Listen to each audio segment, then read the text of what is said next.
Olá pessoal, tudo bem? Estamos juntos aqui novamente para dar continuidade no conteúdo e eu vou falar para vocês hoje sobre racionalização. O que seria isso? Em algumas operações, por exemplo, nós já fizemos disso, às vezes sobra uma raiz no denominador, né? E antigamente isso gerava muitos erros, né? Erros matemáticos com imprecisão, porque nós sabemos que uma raiz quadrada que não é um quadrado perfeito, por exemplo, é um número irracional. E por ser um número irracional, se você quer trabalhar com ele na forma decimal, você precisa arredondar, ou seja, há uma perda da precisão dele, tá? Então, para evitar isso, criou-se o processo chamado racionalização, que é o quê? É você eliminar as raízes que estão no denominador. Por quê?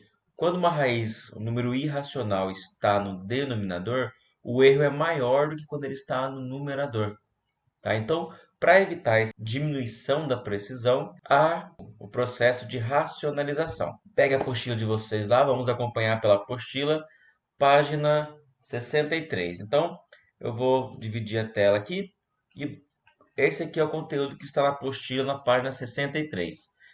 O conteúdo, então, seria racionalização de denominadores. Na prática, é você fazer com que uma raiz que esteja no denominador, fazer com que ela saia dali e fique apenas, se acontecer, no numerador. Então, resumindo, racionalizar um denominador é fazer com que ele fique sem qualquer tipo de raiz, seja ela raiz quadrada, cúbica ou qualquer uma delas. Bom, então, acompanhando aí, ó, a leitura aqui, em determinados cálculos envolvendo divisão, poderemos encontrar uma raiz no denominador. Essa raiz pode ser um número irracional, quando não há uma raiz exata e ele possui infinitas casas depois da vírgula. Por exemplo, aqui o raiz de 3 é um número irracional, ele não tem raiz exata, né, e ele possui infinitas casas não periódicas depois da vírgula. Então, para dividir o número por essa raiz, o cálculo seria muito trabalhoso, falando aí que aumenta muito a imprecisão. Então, sabemos que aproximadamente a raiz quadrada de 3 é 1,73. A divisão ficaria aproximadamente próxima a 0,58. Então, dessa maneira, utilizamos alguns artifícios matemáticos para agilizar o processo. Então, esse processo, primeira coisa, nós vamos racionalizar. Então, se eu tenho aqui uma fração cujo denominador, o numerador não nos interessa, tá? O que nós vamos nos preocupar é se há raízes no denominador, como aqui, ó. Eu tenho uma raiz quadrada de 3 no denominador, tá? Então, o que a gente vai fazer aqui?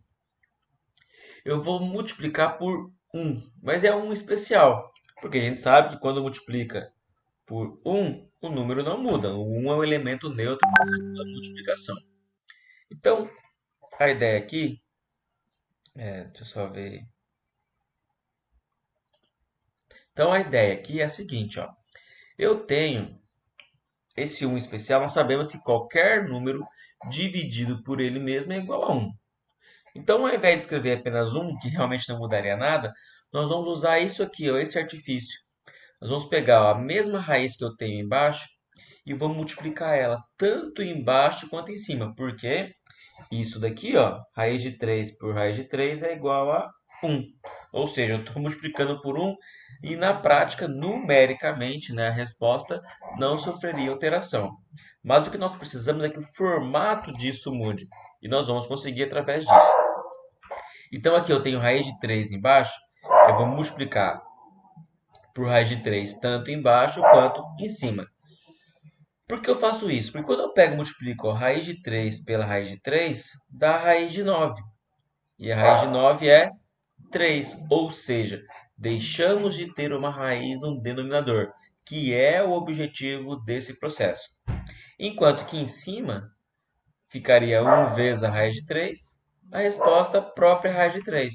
Ah, professor, mas nós temos raízes ainda. Sim, nós temos, mas não é mais no denominador. Agora é apenas uma raiz quadrada, ou seja, cúbica, o índice que for, apenas no numerador. Isso, né, não gera tanto erro, tanta imprecisão, quanto geraria com a raiz no denominador. Então a resposta final fica raiz de 3 sobre 3. Tá? Porque, ó, então, nós não temos mais nenhum radical no denominador, apenas, lembrando que isso não é sempre, pode ser que não fique nem em cima nem embaixo, né? Mas o importante realmente da racionalização é que a raiz, seja ela quadrada ou qualquer índice, não fique no denominador. Então, resposta final, raiz de 3 sobre 3. Tá? Então, resumindo, toda vez que você tiver uma raiz quadrada no denominador, nós vamos precisar usar de alguns artifícios para que ela não fique mais no denominador e possa realmente aparecer no numerador. Tá bom? Dá uma olhadinha então nas questões.